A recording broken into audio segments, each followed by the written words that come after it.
It's the My Michelle Live podcast. My Michelle Live. My Michelle Live. Sports Timeout. The fans, the field, the faith, the fun. Here's Michelle. Yes, she is. Thank you very much, big voice guy. So glad that you could be with us today. This is what we call Sports Time Out, where we take on the sports stories of the week with our round table of fellas. Let me introduce you all the way around. We have at the bottom of my screen, at least, and yours, Joshua McMillan, our sports authority and Wookie of the Year. Wookie of the Year, Josh McMillan.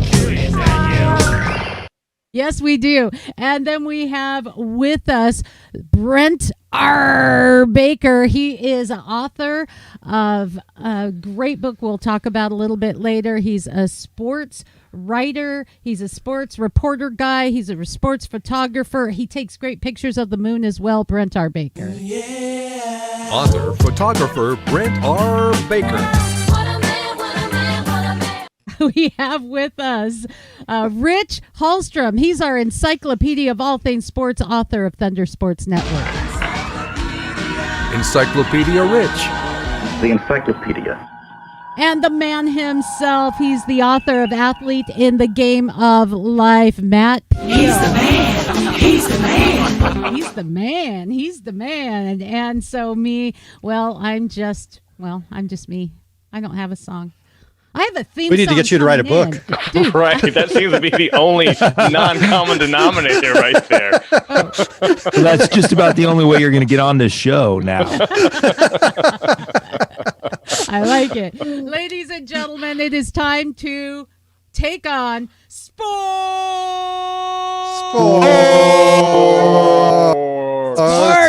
That's right. I wanted to start, if you guys don't mind, with soccer. Major League Soccer, let's just take it on. I'm from Seattle, so it's no surprise that I'm jazzed because the Seattle Sounders are resting comfortably at the tippy top of the Supporters Shield, and that's pretty exciting to me. But bigger story nationally on that, guys, is that at the beginning of the year, it was all about LA, Toronto, Portland. These guys are the ones to watch. They are the powerhouses. LA and Toronto are lingering at the bottom. Portland is like 10th, midway. So it's kind of a testament to nobody knows, and maybe we bring in our own biases. Any thoughts on that? Well, I think, Michelle, if I'm just going to say this, and maybe Matt will agree with me on this, Brian Schmetzer doesn't get enough credit as the Sounders head coach, and right? he doesn't get enough credit for the consistent program that they have built, both on and off the pitch and in the stands. The Sounders are one of the best run pro franchises in the world. Simply okay, put, so Matt. that's a good point. And I also want to add to this, Matt. You're down there in NOLA. You're out of, most of us are kind of cornered up here in the greater Seattle area. And we can feel like maybe the Sounders don't get the creds they deserve. We felt that for a long time about the Seattle Seahawks, and they are a well-run program. Is that just a local idea, or do you think that that's got some legs? I think the coaching overall has a huge piece of it, and I'm not going to deflect off what the Sounders subject, but if you look around, look at, for example, Chelsea, who's playing in the Champions League this Saturday, right? Frank Lampard, it's the same exact team. Frank Lampard, look what he did. Thomas Tuchel comes in, steps in, and has taken the same team to another level. So I really believe it is the coach that can make a difference amongst the players, whatever it is. Maybe just an intangible. Maybe it's stuff they can't say outside the locker room. But, Rich, I agree with you. The head coach makes a massive difference. And it's not like the Sounders were bad under Ziggy Schmidt. They were solid, but man, when Brian Schmetzer took over, they've truly raised it to another level. Winning a couple of MLS Cups. I thought they were going to struggle starting this year. With Jordan Morris being out injured and some other personnel changes. And now you've been dealing with, Nico Lodero's been out with an injury, Stefan Fry's out, and they're still unbeaten. And for a team that often starts slow, it's actually pretty remarkable. And they've beaten these teams that everybody was talking about before the season started. Well, I think the other thing, Matt, and you can comment on this again, is that not only has Brian Smetzer done a great job, but their Sounders Academy program is starting to have younger players develop through the system, and we are actually seeing those guys come up on the pitch, Michelle. I think that really also has a big deal to do with it. And because guys, if you can't develop your own players, you're not going to sustain success through your own program, and that's what the Sounders have done. And it's also taking a big piece of the community and investing in it, and I think that's great. Another soccer story is a kind of a big one, and the U.S. men's national team defender DeAndre Yedlin joined the ownership group of the San Diego Loyal. The club announced this on Thursday, so this is a big breaking story that Yedlin, though this is big, told ESPN he was drawn to the Loyal after seeing the second division club take a stand against some of the racist and anti-gay language that was directed towards a couple of its players in games last year. So what happened back then, follow me on this, the Loyal had asked the league forfeit a draw with the LA Galaxy after learning that Elijah Martin, one of the players, was targeted with a racial slur. An anti-gay slur was directed at Colin Martin, who is openly gay. So it's the trash talk probably that's going out on the field, and they, Elijah Martin, during the match, walked off the field against the Phoenix Rising in protesting of it. It was, I guess, what the point is that people are taking a stand against bad behavior, but that kind of trash talk happens on the field. So, my question to you is beyond the story to. What do we walk off the field for? What do we take a stand against? And how squeaky clean do we want?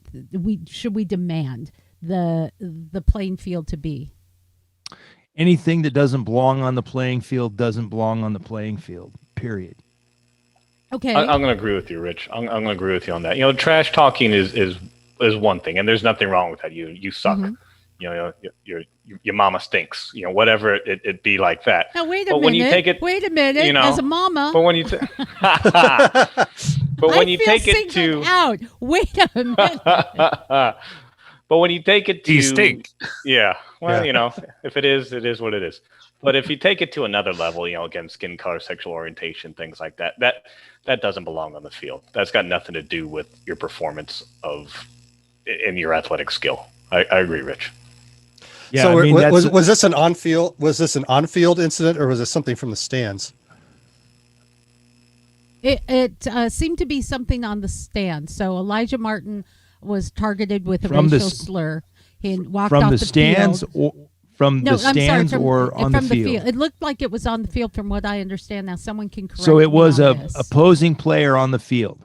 Yeah, I see. If it comes from the stands, you don't walk off the field. If it comes from the field, then you're like, wait a minute, this shouldn't be tolerated. And I think it was pretty bold, and I think it was pretty brave to say, racial slur, not okay. But he walked off the field after a gay slur was directed at Colin Martin.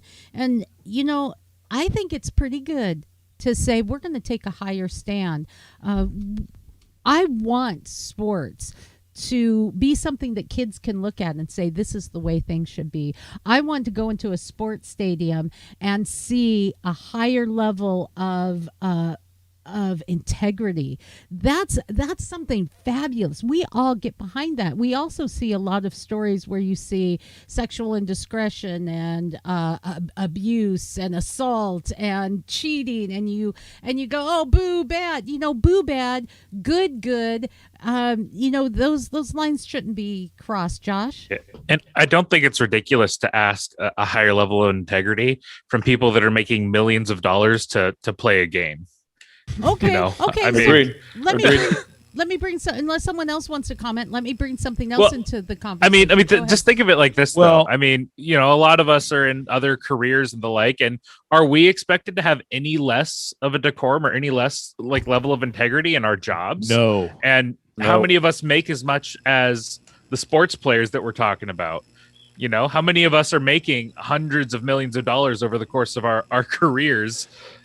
And expected to have a level of integrity. And we're not in the spotlight. We're not someone that kids, buy cards for, or buy jerseys for, or, idolize. Maybe we are into some kids, but not on the scale that these players are. So you guys want a Michelle jersey? The other point that I think that you're hinting at, Josh, and I want to get at this week because we are on this subject, is that a lot of those people that are making hundreds of thousands of dollars and millions of dollars are telling other people how to live. Oh gosh, it's so true. It's so true. Let's get to let's demonstrate it a bit. Yeah. Let's get to the heart of the matter. LaFlop James and so on and so forth. On and so forth. Let me throw this into it. Speaking of people making millions of dollars and thinking that they should be held to a different standard, the WTA, talking tennis, said that they're going to welcome some dialogue with Naomi Osaka. Oh, let's get into this. Skipping a news conference at the French Open. Get this.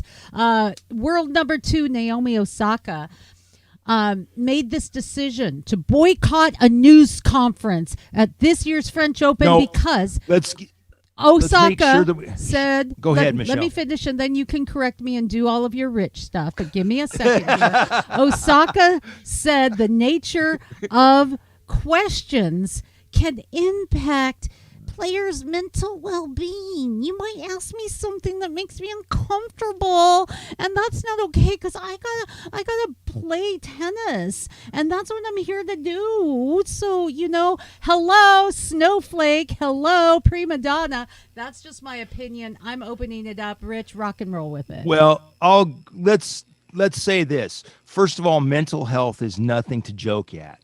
No. Wait a minute. Whoa. Wait a minute. Mental health issues. Yeah, but my mental well-being, and I can't actually talk to people, and someone's going to ask me a hard question, and it's going to bug me. What? Come on. I think we call that playing the mental health card. Okay, time out here. Now, what we need to know here is that she has not boycotted a press event yet. She has said that I'm not going to participate in post-match news conferences or any news media at all because I believe that sometimes people in the news media, this is according to her, ask us repetitive questions and also ask us negative questions and focus on the negative. And she doesn't really want to let anybody get into her poor space, freaking baby, her space that is negative. Now I'm just telling you her position. Okay, now, poor freaking baby. I'm sorry. That's part of being in professional sports. It comes with it. There is an obligation. People are paying money to you. People want to know more about you. You're a brand. You're not Marshawn Lynch. I'm sorry. Well, first of all, I don't want anybody to get the appearance that I'm sticking up for Naomi Osaka because I'm not. Because press conferences pre and post match or pre and post game are part of the job. And Ashley Barty said that in response to Naomi Osaka's position. But I think I would take Naomi Osaka more seriously about this if she hadn't made this announcement on Instagram.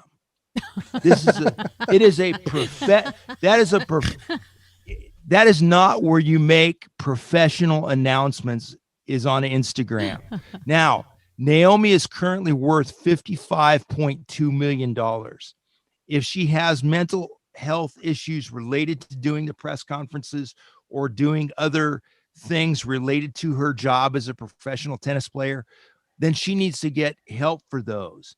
And other professional athletes and professional tennis players, or whatever the sport may be, need to get help for that. Okay, let me speak to that. And that Rich. is your responsibility to do. I want to add this because this is part of the news story as well. If you look at, if you just Google the story, that the WTA has a team of people that's there for support, for mental support, and the anguish, and they have counselors, and they've got this in place. They really do. There is a support system. I just want you to know, I don't have a support system for doing this. We're here for you. Yeah, other than you guys, I don't know how professional you are, but it works for me, right? but we're not even semi-professional. Yeah.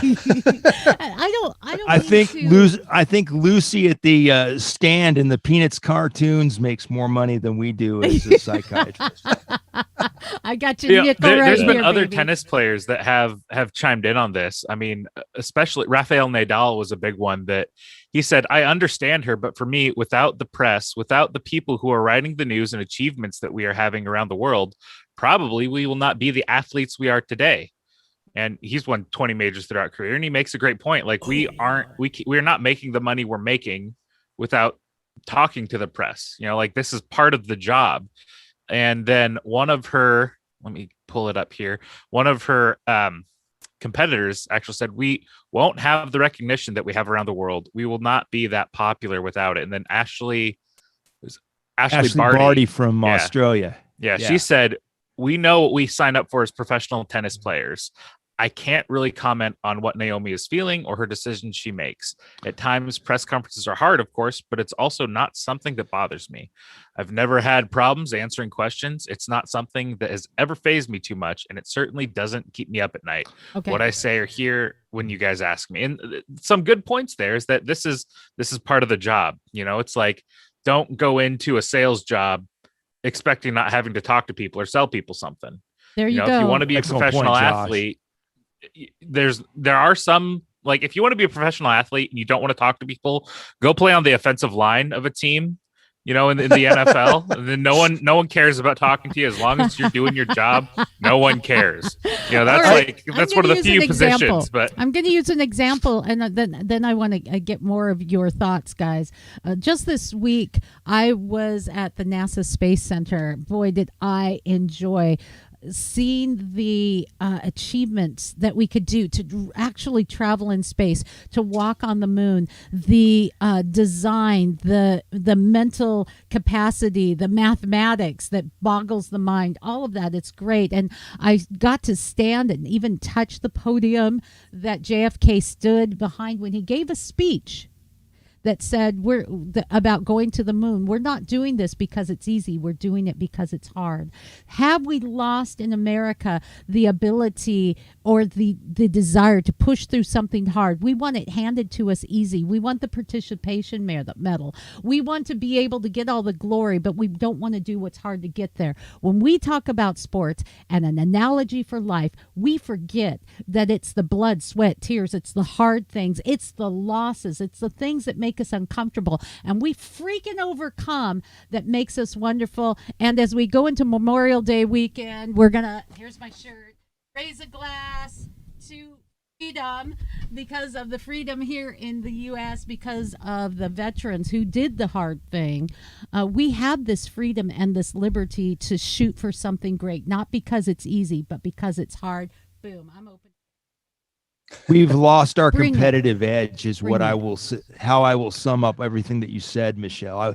I think we have lost the edge to compete unless the pathway is as easy as possible in some circumstances. Matt? Yes, Rich, I completely agree with you. She lost complete credibility when she posted this on Instagram. There's no credibility from Instagram whatsoever. So if you do have mental illness, get it Maybe if taken you're care in your of. Josh, 20s, come on. I agree with you, Josh. This is part of your job. And if you don't want to answer the question, just like any other head coach after in the NFL, say no comment. Just say no comment or next, please. Yeah. Next, please. I'm not going to address that. Next, please. I find it interesting because for you to get through a high level tennis match, 2-3 hours out there, one-on-one in front of how many thousands of people and maybe a TV audience, you have to have developed some level of mental toughness. And so to not be able to face a press conference, when you're able to do that, there's either like a serious issue that she needs to address or some disingenuousness there, because you can't be that mentally tough in one situation and be ready to fold like a deck of cards, in the face of, I'm not going to disagree that with her assessment of some of the questions they get asked. That's, some of the stuff that they are asked is stupid, but let's deal with it out front instead of saying, well, I'm just going to walk away and claim it's hard. Well, I'll add into that because I've been into a number of press conferences and done back and forth. Patrick Ewing, Michael Jordan, all kinds of people. Stupid reporters ask stupid questions. Only talk to the smart reporters, and you're gonna be fine. Number two, I think that Naomi Osaka, and I've evaluated some of her press conferences and some of the things that she's said and what she's trying to do and how she's trying to portray herself. I think she's one of the worst interviews in sports. So I wouldn't waste my time. I think it has, that also has something to do with it. If you're making millions of dollars, then get an interview coach, get a PR coach. You got the cash, Guys, come on. We don't listen to sports figures because we think they're eloquent. Okay. No, we don't listen to sports figures because we think that they're going to have something, just life-changing to say. Come on. Well, seriously, my responsibility as an interviewer is to ask intelligent and awesome questions. That's my job. And that's the way I've always looked at my job. Okay. Yeah, she should try Super Bowl. She should try Super Bowl week. If she wants to ask stupid questions. Here's the other thing, she wants to talk about that. Yes, she's on a world stage, but think about like guys in the Super Bowl. They'll lose the Super Bowl and then 10 minutes later have to sit down for an interview and ask a bunch of questions when they just had one of the most crushing defeats of their career. To make except it for to Cam the Super Bowl Newton. and lose. Well, except for Cam Newton, right? Well, yeah, and he got heat for that, right? He got huge heat for that. Cam Newton and Naomi will be hanging out sometime soon. They will be answering questions at the library if you want to go over there and have a Q&A with them. Perfect. Josh, why were we okay with Marshawn Lynch, just saying, I'm just here so I don't get fired? Why were we okay with that? Because Marshawn Lynch is a whole package. He is a unique unicorn of a human being. That man is a legend, a living legend. We are okay with Marshawn Lynch, Josh, and you back me up on this and tell me if I'm right. Because Marshawn Lynch was actually telling you what he thought, and you knew that was actually what he thought. That's why we're okay with Marshawn Lynch. He didn't post on Instagram that he wasn't going to answer questions. No. You're getting, every time you see or hear Marshawn Lynch, you're getting 100% authentic Marshawn Lynch. There is no filter. There is no public persona. There is Marshawn Lynch and there's Marshawn Lynch. And he's a great buzzman too. He really is. Let's not forget about that. Smart guy. And he was just there so he doesn't get fined. He's a legend. Okay. And he didn't say it's because of my mental health. It's like, I'm just really sad today. He's like, You're going to whatever. ask me hard questions. So how my feelings. Okay. Was that eight years ago now that he said that? And we're still talking about it. And I bet you we're not talking about. I bet you're not talking about. We're not talking about Naomi Osaka's Instagram post 8 years from now. We won't be talking about 8 days from now. Right. Guys, I want to move on to hockey. This is kind of an interesting little thing. I'm going to put you on the spot, Rich, on this one. It was kind of cool. Edmonton lost to Winnipeg, right? And it's hockey. It's a hockey game. They lose. But here's what's kind of interesting. Overtime, 5-4. Okay. Yeah. Okay. But it's kind of cool because, living here in the Northwest, Josh is going to talk baseball in a little bit. And it's kind of like Winnipeg has almost been like the Mariners of hockey. They haven't won a series since, well, it's been a while. And I'm going to put you on the spot and see if Encyclopedia Rich, if we can stump him today, right? Encyclopedia Rich. Here we go. Encyclopedia Rich. The encyclopedia. Winnipeg has not won a series since when? Do you know which year? I believe it's 1998. 1987. Whew. And Wow. you can look it up on that. But and when they were in Atlanta, it was 12 years, no playoff spot. So, people who live in Seattle and follow the Mariners baseball team, you can relate. But here's something interesting. Speaking of the Seattle area, Ethan Bear has our local connection with Junior League, caused the goal that lost the game to Winnipeg. But that was kind of interesting. I thought we'd open it up to any other hockey talk. Well, you got to like the Islanders beating the Capitals in the first round. Boston looks like a great team. This is why everybody loves the NHL. The Stanley Cup playoffs, the run to the cup, the whole thing. I mean, it's brutal. It's brutal, and these guys put it all out there on the ice. That's why I'm looking so much forward to the Kraken. We're going to possibly be in the midst of this next year with the way they've set Seattle up the Kraken, expansion draft. This is getting exciting. If I look at, if you want to see what we hope the Kraken become, you look at the team down in Vegas, which is this their third year? But I mean, they hit the ground running, and they've got a game 7 tonight. So against Minnesota. So you can watch that game and think that could be us in a year if us in the crack house, right. People. It's your choice between the crack house and the loo. Yeah, I know it. All right, Release the Kraken. Unless there's anything else in hockey, I have an idea of what Matt might be doing this weekend besides celebrating his birthday, which took place. Happy birthday to you. Yeah. I was even going to comment a little bit on the old man from last week and winning the tournament. Okay. Yeah, I was. Okay. Question: Is golf? Is he taking HGH or something? Like, do you guys think like he's transforming his body? Do you think he's getting, because it's not illegal in golf? They don't test for that kind of thing. That there's something going on, or is he just that much better than everyone still, as the legend he's been? Well, all right. So here, if you don't mind, I'm going to step up on my soapbox on this one. Go for it. So give me a second. So for years, why did we like watching Phil on the final day? Right? Because his nickname, at least in my house, and what I know, is the choker.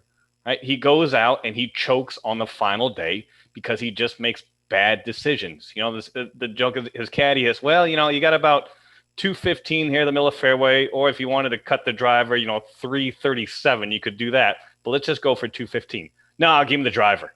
It's like, no, Phil, that's not a good choice. And then he puts it in the woods or puts it in the water. And if you look at him, he's been overweight. Right? He's been overweight that whole time. And so you got to think that's got to literally weigh you down as you're making these decisions, and you're more fatigued and you don't make the right choices as you get into these pressure situations. So what did he do? He slimmed down. Yep. What did he not make? He did not make the bad choices and bad decisions like he used to. He learned how to handle the pressure. And I think that's a direct impact, because Michelle and I actually did an interview on this earlier in the week of how physical activity and exercise helps your brain and your cognitive function. So I think slimming down like that has made him a better golfer, learn how to deal with the pressure, and then look what he goes out and does. Well, I think there's a lot of people that are also secretly liking the fact that Phil Mickelson became the oldest winner of a major, because our population is getting older.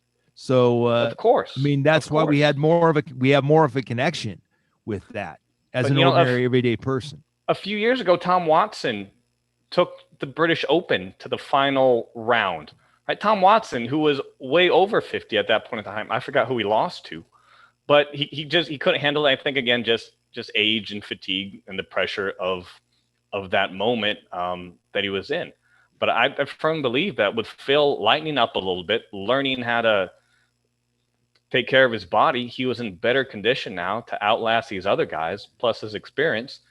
And look what he's done. I mean, now this week he's 10 strokes back, but hey, what the hell? Why not? You can't win every single weekend. But I really do think I just have to wonder, for him to transform his body to that state, this late in his career, that's a difficult task. And maybe he did it totally unassisted, but I don't think he was doing steroids or anything. But you just wonder, because he's playing against guys that also are have great talent. But you also think about Phil, and you think that he has been one of the best the game's ever seen. He's probably up there with Tiger in terms of the talent that we've seen in the sport for a long time. So maybe he just is that good that he's been able to do that. But I think it's worth the question. I think it's all because Brooks Koepka's knee got bumped. Otherwise, Phil would. Oh my gosh! Oh yes. Right. Talk about finding an excuse for your own mistakes. And the whole rivalry between him and Bryson DeChambeau, that is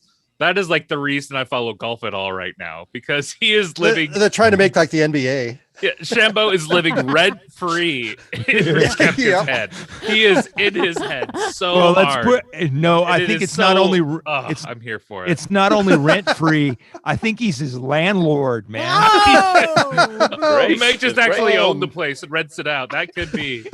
He's in there. But what makes golf interesting, right? You're right. Makes golf history are those rivalries to watch every week, right? It was Nicholas Watson, and you had Tiger and Phil. Now you got these two guys that bomb the hell out of the ball every time they step up there. They're hitting 335, 350-yard drives every time, and that's what makes people want to watch it.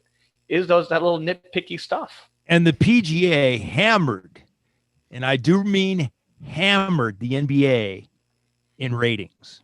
Right. Last week. Think about that. The NBA that can't get out of its own way. Nothing but arrogance. Okay.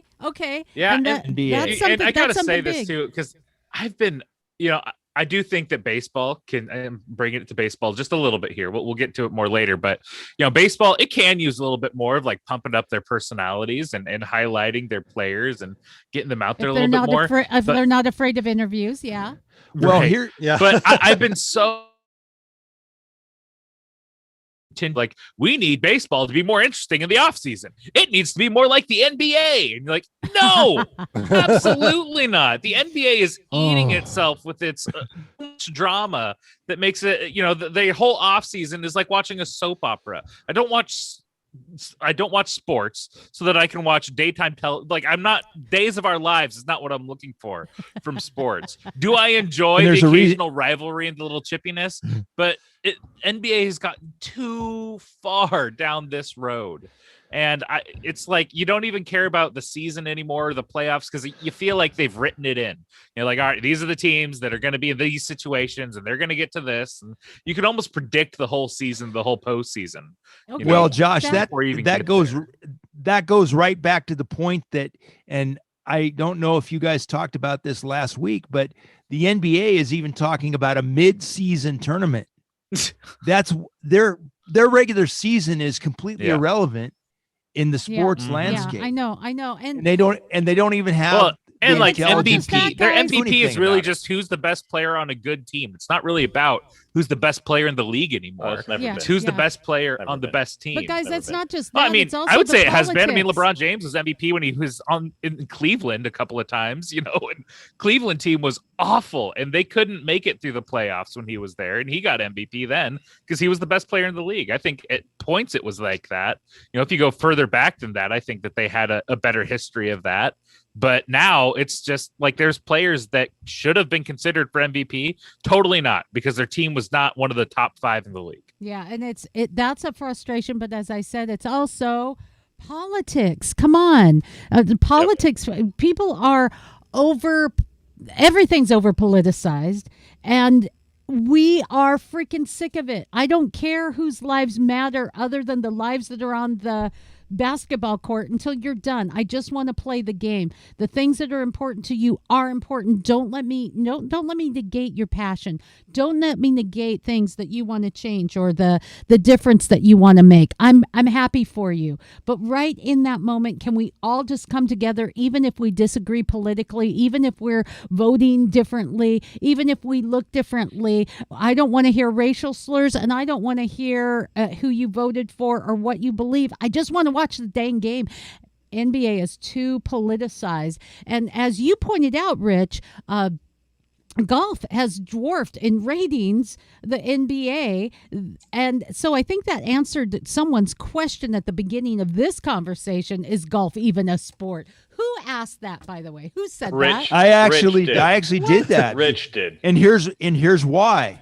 Because unless Tiger is, and I can take a few weeks and dig out the statistics, unless somebody like Tiger is in the lead, Jordan Spieth, one of the players that people are familiar with, it is a personality driven sport, and they don't always do a good job of promoting their personalities, which is the same thing that baseball has a problem with. Mike Trout needs to do more commercials. I agree with you, Rich. Tatis down in San Diego, Tatis Jr. down in San Diego needs to do more commercials. If we did not have the Seattle Mariners in town, now I want you guys to be honest. How many baseball games would you watch? Oh, I'm a baseball junkie, so yeah, I love me some baseball. If we didn't have the Mariners in town, there would be another team that I'd come on. hook All right, on that's to. a question so let me to us. let me answer you, Rich. Let me answer you, Rich, because as I live in New Orleans, as y'all know, we do not have a baseball team. We do not have a hockey team. Okay, so when you're talking hockey, is that on top of my mind, even though they're in the playoffs? The answer is no. Is baseball? I am a Dodger fan, but is truly baseball on the top of my mind? The answer is no. Hell, we even have an NBA basketball team, but are they doing that great? No, the Pelicans aren't exactly tearing up the league. So are they still on top of my mind? The answer is no. So you're right. You have to be relevant in your local market, I think, for people to pay attention. People here, what are they, baseball fans? If they are, maybe Braves or Astros, but they're not really paying attention. And hockey is zilch show. And it's you're asking a group of people who, we're sports nuts. So I'm a big baseball fan. Person to get that question. Yeah, I am too, Josh, and I pay attention to all. But but Rich's point, are these conversations happening out there on average if there's nothing in your local area to even draw that conversation? And no, they're not happening this much. Well, I think with Josh and me though, you have to look at the fact that by the end of May, usually our local baseball team's irrelevant. So we have to really be in love with the game. I've been a Mariners fan for a long time, and it does not matter. Well, another big thing that Major League Baseball needs to address, and they've always talked about Jackie Robinson Day and other things, and talking about their diversity. 1% of Major League Baseball players, I think at the last time I looked at the statistics, are African American. So they are going backwards from the precedent and from the impact that Jackie Robinson had.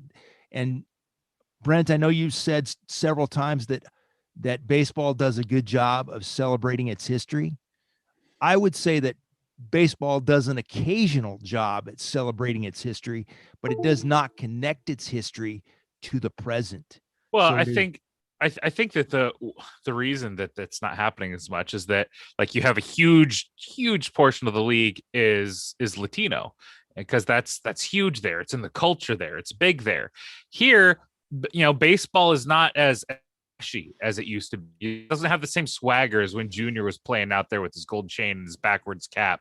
Didn't have that. It doesn't have that same swagger that it used to. So a lot of these kids that could be baseball talents, think Kyler Murray, think Patrick Mahomes. Where do they go? They went and played football because Russell Wilson. Russell Wilson. There's There's lots of money to be made in football, and you can arguably make more money in baseball over the course of your career, but you can make big money in football, and you get the high profile, and you get lots of ad revenue, outside of just the money you make playing for your team. It's a different thing, you got a different swagger to it. The NFL is the king of the hill. It's truly a national sport. People will watch Sunday Night Football regardless of who's on. Baseball has become much more of a regional sport where, most people need to have some sort of investment in the actual teams that are on. They're not usually just going to watch the game because it's on. Football is become the game itself, and people will watch the players even if they're on opposing teams. And I don't know, you can't really recapture that. But you can get better at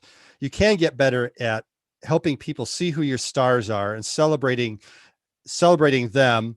And as Rich said, connecting the present with the past.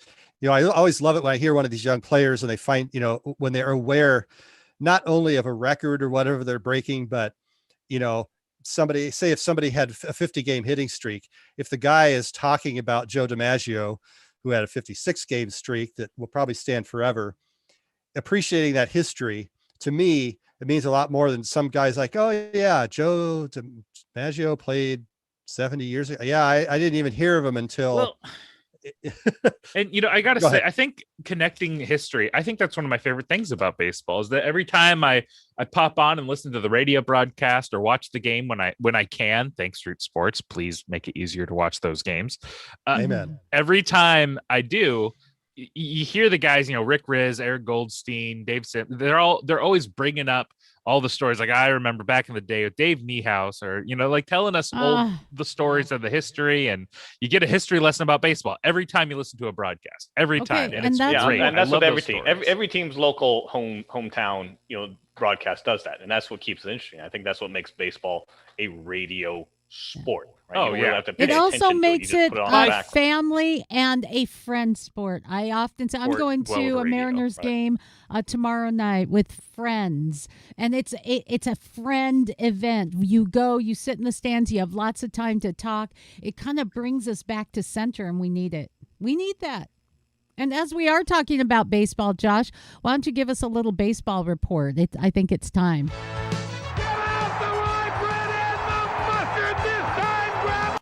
That's what we have. Speaking of Niehaus, right? Yeah, man. I still get chills every time I hear that old time religion call when Griffey came back and got that homer when he pinch hit. Oh man, that was what a call. I mean, that was one of those things where Niehaus really just reached back, this might be the last time I get to call this for Junior. I'm going all out. And that was just such a great call. What all-time great Dave Niehaus in terms of calling for baseball. And for those of you who are outside of baseball or outside of the Seattle area where some of us have our start in our hearts, Dave Niehaus is a longtime broadcaster. Everyone has their own local broadcaster, and as Matt was mentioning, they bring the stories, they bring the history, they connect the past with the present, and they do it really, really well. And for the folks up in the Seattle area, that's exactly what Dave Niehaus was. And so a little tribute to him. Josh? Yeah. Well, and for the people outside of the Seattle market, you probably know who Macklemore is. And Macklemore does actually have a song that features the Dave Niehaus "My Oh My" because he's a huge Mariners fan. He talks about how amazing it was growing up listening to Dave call those plays for the Mariners. So that'll bring you in. You might have heard that song, so you'd probably know who Macklemore is. I heard he's pretty big in a lot of markets. But the Mariners. Wait, Macco who? What? Wait, what? Yeah, okay. Wait, what? I'm gonna pop some tags. So Mariners, they're having an interesting time of it right now. Since we last spoke, it's been a couple of weeks since I was on. We took last week off. There's been some things that have happened, certainly. We have Logan Gilbert up, Jared Kelnick up, which is exciting things. Now, Jared Kelnick, little mixed right now, but that's kind of expected for your start. He's had the one game where he showed us I absolutely belong here. Homer and 2 doubles and a couple of real hustle doubles right out the box. And I loved what he said. Like, my dad always told me every hit's a double out the box, and he showed that hustle, which was awesome. Oh, Matt, I know you got to drop. Care, so thank you for hanging with us here. Yep. All right, thank y'all. And happy birthday, buddy. Thank you. Enjoy your celebrations. Oh, I will. Have a shot for me. So yeah, but he has struggled at the plate since then, which is not surprising. But the Mariners are on a bit of a resurgence now after dealing with a lot of injuries, a little bit of COVID here and there. They're on their way back. We are now above the Mendoza line. We are, I think, 202 as a team. Correct. We won a game against the Rangers yesterday. Why does it Chris have Flexen, to be the Mendoza line? I I know know. the history. But Well, come that's on. that's another Mariner history moment. Yes, I'll just it put is. it that way. It is. Yeah. So we're above the Mendoza line. Do you guys want to explain that, Rich? Do you want to explain the Mendoza line? It really is a thing. Real quick, Josh, I don't mean to steal your Go for thunder, it. but that's for former shortstop Mario Mendoza, who I believe is a Mariner, struggled to hit 200, but he was a great guy and a great fielding shortstop. And that's where the term came from. And I want to say it was like about 19. More in there, yeah. Okay. And now the team is hitting what good old Mario Well, hit and to be- individually. The whole league's averaging about 230 right now. Yes, The hitting that's fair. That's so fair. far down. So 200 is not that much league average, believe it or not. But you know, we got guys coming back. Ty France struggled with injury. He seems to be back. He had a good game the other day. And, you know, Jared Kelnick, these are critical at bats from. They have him batting leadoff, and that's not because they think that he's going to be smacking the ball around all day getting on base. It's because they're most concerned with getting him as much at bats as possible. He needs to get acclimated to this league. And I think that this was the only place they could do this with him. They were really looking to see how he takes failure, if he can take failure and adjust back to it, because he saw none of it in the minors. You know, even the couple of games they played him in AAA, he was smacking the ball all over the place. So they needed to bring him up here. That just kind of inevitably had to happen because they knew he would face failure. And now he's had to, and now he's having to adjust. And this is a critical part of his development. Well, the and best I think it's thing, good he had the game that he knows he can do it after that one game. The home run, 2 doubles. He's had another home run since and had a couple of hits. So he knows he can do it. It's just getting that adjustment. And I think I'm glad that this is happening. And I think that this is kind of one of the signs that we're at the end of the rebuild. Jared Kelnick's here. Logan Gilbert's here. We have a couple of guys that are close. Taylor Trammell may be back up this year because he is hitting almost 500 in AAA right now. You can't deny that man a roster spot for much longer. And I think the other thing, Josh, and you didn't really slide this in. I was hoping you would slide this in. Jared Kelnick sat down the other day and actually watched a few innings and watched the game. That might be the most pivotal move that Scott Service has made this year, letting him sit down and actually watch a game instead of trying to get out there, try to put up the numbers, try to show that you're worthy of being up there. And that break, that small break, is a major part of this 3 wins in the last 4 games, because we thought that the end was near. This was the end. The 6-game losing streak was the end, and then they rebounded.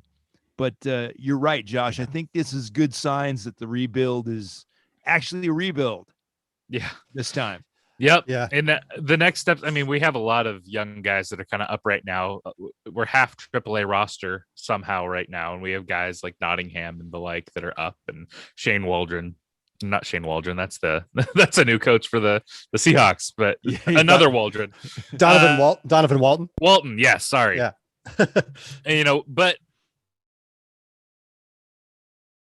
the organization, I don't think a lot of those guys are we're looking at them as like potential starting pieces of the future, but certainly depth pieces, and we have guys like Sam Haggerty still that we're looking at as utility. David Moore. I'm excited for when we get Shed Long back here soon. Marco Gonzalez is going to be back on the roster, because that's the other thing to remember here is, half our starting pitching has been dealing with injury and not there. And so getting the team right again, I think we're going to see more winning and getting on track. Again, Ty France has been a huge part of the lineup early in the year. He was raking the ball, and then he was dealing with that wrist injury. They give him an IL stint, let him recover, and now he's back, and now he's hitting the ball well again. It's just making sure you guys get rest. And it's really important this year. I'll say this over and over again for the kids in the back that are there on he Twitter comes yelling back. about I don't know same why. old Mariners. Go ahead. for the kids in the back that are yelling about how we're supposed to be competing this year. No, we're not, because we didn't have a minor league season last year. The rebuild's obviously pushed back a year, when turns out part of a rebuild is getting kids experience and seeing what you got. You can't do that with 60 games in the majors and no minors. So this is going to be a crucial year though for this rebuild. We need to see what we have, so we need to know what to fill. One thing I'm really happy about, JP Crawford, who, as Scott Service mentioned, there's a critical point in development that happens between 300 and 1,000 at-bats at the major league level. JP Crawford just crossed that 1,000 at-bats a couple weeks ago, and he has started raking it since. He really brought up his average, and we already know he's a Gold Glove defender. And there was a lot of talk about, hey, should the Mariners go out and chase one of these all-star shortstops? I don't know that we should. I think that JP Crawford is showing like, hey, no, I can be your shortstop of the future. Stick with it. Yeah, I really like him here. And then the real interesting conversation, the one that I am still, I don't know which way I would want to go. I don't, like, it's a good problem to have, but I don't envy the decisions that Jerry's going to have to make here. What do we do in the outfield? We have a log jam out there right now with Mitch Haniger playing all-star level, Kyle Lewis, former rookie of the year, showing that he can still do it, having a pretty good year after rehabbing a little bit in the early start from injury. Now we have Jared Kelnick, one of the top prospects in the league, who was early on, and I'm sure that he's going to make the turn and be able to hit the ball better. And he showed that he has good defense too, even though he's made a couple little rookie mistakes. Then you have Taylor Trammell, again, top prospect, raking in the minor leagues, made some adjustments. I think that he's ready to come up and show he can compete. And then not far behind, you have Julio Rodriguez, who is destroying the ball in high A Everett. If you're near Everett, go and watch a game there. That's in Washington State, Julio, just Noel by the Marte, way. Everett, Washington. Yeah. Hey, Yeah, and let me they're the just highest throw affiliate of in, Seattle because we do Mariners. have people from all over the country and all over the world watching, but especially in the U.S., it's those minor leagues. You really get a good game. Josh brings it up all the time. That's and baseball. Drills it. Yeah, that's baseball. And you can afford to go. Affordable for the whole flippin' family. We used to go all the time. We'd go and get Albertson's chicken and go and sit in the outfield there. They have a big grassy area outside of the fence. You can sit and have a picnic and have your whole family there. I mean, it's great. Love it. Love going to minor league games. Again, affordable. The concessions don't cost $20 a pop. It's it's a great time. Go watch it, and especially right now, if you're in Washington, if you're near Everett, go and watch AAA Tacoma. Go and watch high single A Everett, because Julio Rodriguez in Everett is destroying it. He has had a ton of home runs, huge hitting streaks, a crazy batting average. He's not going to be there much longer. Catch him while you can before he goes down to AA Modesto. Well, yeah, and that's it. You can see some great people in there before they hit the big time, we'll just say. I mean, you can be in Pensacola and watch the Blue Wahoos. I mean, you can be in Midland and watch the Rockhounds. Josh mentioned the Everett Aqua Sox. There's Springfield Cardinals. I mean, everywhere you go, affordable and fabulous, and it brings it back home. We need to that's the thing. Let's bring it back before we move on to another subject, boys. Baseball is good because it brings us back to a slower time. Yeah, it's a little slower. It's not fast paced. You're on the pitch 90 seconds, 2:45s nonstop. It brings you back there, and I love it. I want to take a second, though, to thank one of our affiliates. They're the folks that make all of your boys' beards look so fabulous. From Wild Scrub Brush to Gentleman Refined Stash Wax, from Real Bearded Men at MyMichelleLive.com. That's right. You can go to MyMichelleLive.com, and you real bearded men can get great discounts and products at give us Real that Bearded accent? Men. Yeah. Hey, real Brent quick, wants I that just want to accent. say if you want to catch some of these minor names you're looking for, if you go to milb.com/tickets, they have a great map that you can look at, and that you can search by state and see what teams there are near you.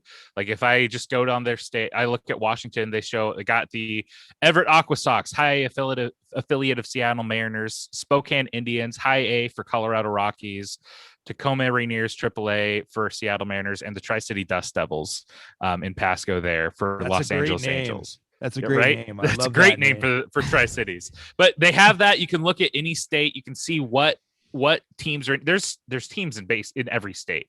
You'll find a couple. So there's almost certainly one, maybe within a little bit of a trip for you. But make a day of it. Have a good time.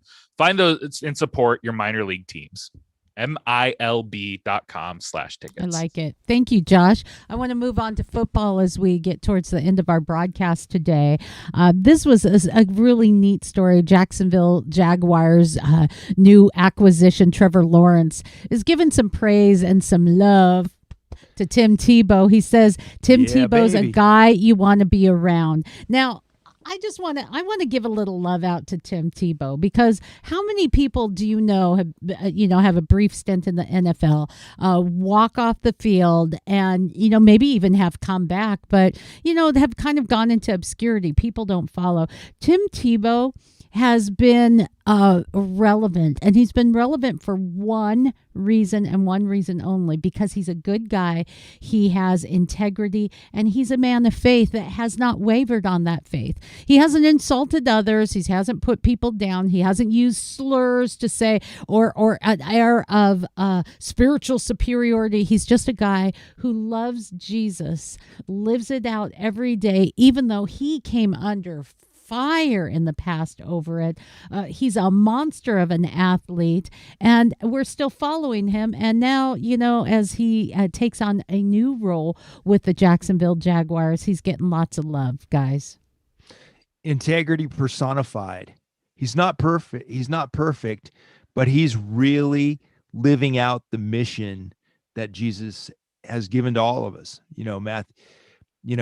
In Matthew, it says to go make disciples of all nations, teaching them in the name of the Father, the Son, and the Holy Ghost.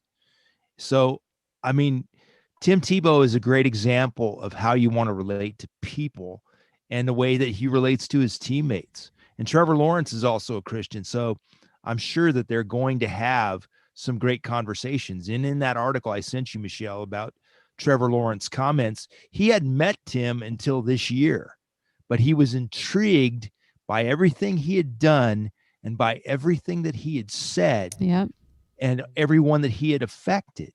So think about that. We all have a sphere of influence. Are we using our sphere of influence to impart the most important and best thing of all, that we're all made in God's image, but we need Jesus? And Tim has done that. Yeah, it never ceases to amaze me, though, how much controversy every move such a basically uncontroversial person makes gets talked about, analyzed, criticized. I mean, I guess there's a spiritual aspect to it, but it really is bizarre to me that people can literally spend hours every day talking about Tim Tebow. I guess it's that white privilege. I don't know how that got into the sphere of things too, but that also ended up to be part of the conversation. As Stephen A. Smith said several weeks ago, that the only reason Tim Tebow was being signed by the Jaguars was because of white privilege. And we talked about that a little bit on the show. He completely ignored the fact that he had a professional relationship with Urban Meyer, his former coach. I will bet you 1,000 followers, Michelle, if Tim Tebow was black, Stephen A. Smith never would have said that. Well, no, because it wouldn't be white privilege. It would be just another. It would be. My point is, it would be just another brother helping another brother out.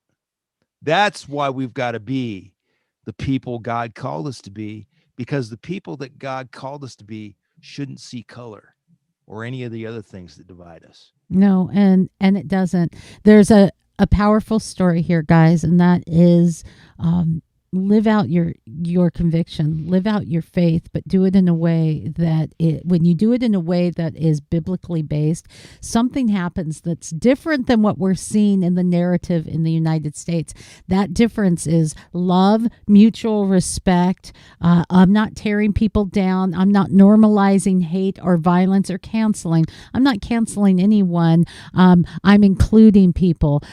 That's what Jesus does. Jesus doesn't cancel you because you think differently. Jesus doesn't cancel you because of your political affiliation. Jesus says, come to me, ye who are weak and heavy laden, I'll give you rest.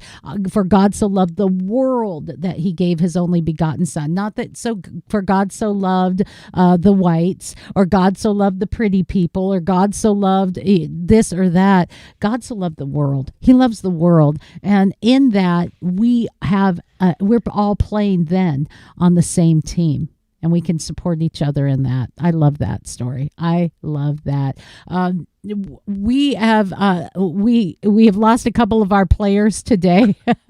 Life gets busy. That's okay. But I wanted to get to our final shot, because we are about out of time today, and that's just where we give a little shout out or a thought, and our final shot. All right, Rich Hallstrom. Gabby Plain and Heather Tarr and the University of Washington women's softball team are currently playing the number 1 team, Oklahoma.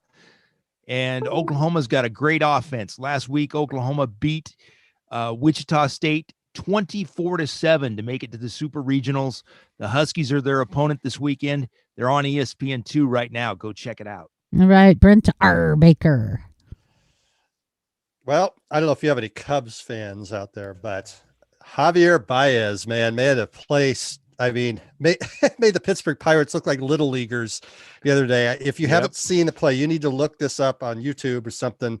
So Javier Baez, he's up at bat. He's got a runner on second base. There's 2 outs in the inning. Hits a grounder to third base.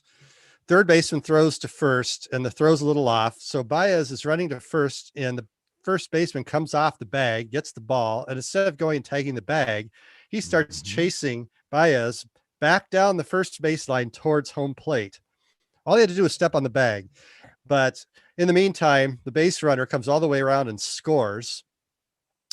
And Baez ends up getting all the way down to first base. They try to throw him out there, make another error. He ends up at second base.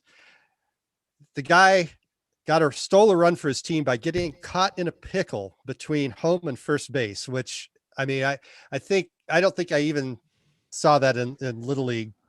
It's just one of the strangest and most hilarious plays you'll ever see. And I'm sure you'll see it in your local major league ballpark now forevermore, with the clown music playing in the background, because it's pretty hilarious. But Javier Baez, you the man for that one. You can't help but laugh if you know baseball watching that play. I like it. My final shot goes out to those who have served. And as we go into Memorial Day weekend, I do want to remember that there are people who laid down their lives so that we can go and enjoy a baseball game, so that we can have freedom of speech, so that we can be anything that we want to be if we're willing to put in the time and the effort. I am so grateful for the United States of America. And I think this nation is the best nation that has ever arisen on this planet, and it's because we have been one nation under God, and it is because of the people who have gone before us and have fought the good fight. Thank you very much. Happy Memorial Day weekend, and guys, thank you for spending time with us today, and thank you for listening. Please go to MyMichelleLive. You can support us, you can like us, you can share us, you can purchase things like from Real Bearded Men, or even Calitrin, which is a freaking fountain of youth in the bottle. Don't send me emails and say, "Wow, you look so good, Michelle," without realizing you can do this too. Calitrin is awesome, easy to take. You take it at night, sleep on it, and it just builds that collagen from the inside out. So it helps you with cognitive thinking, aches and pains. So for some people, huge weight loss. Do it. There you go. Support our affiliates and keep watching. We'll catch you next time. Thanks, boys. Thank you, Michelle.